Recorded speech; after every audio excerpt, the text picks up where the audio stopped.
steaks in the world are heading to Dublin this July. To celebrate the 5th year of the World Steak Challenge, we've decided to take the event on the road, and where better than the home of amazing food. This year's World Steak Challenge, in association with official host partner Bord Bia, will be a 2-day event.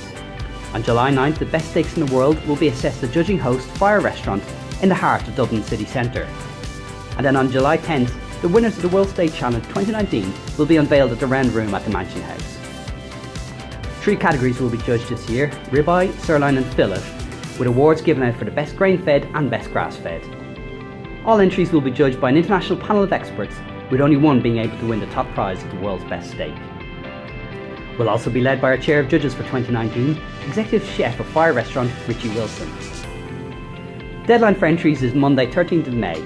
To enter, log on to worldsteakchallenge.com and join the conversation on Facebook, Instagram and Twitter. Time is running out, so get your entries in now. Good luck!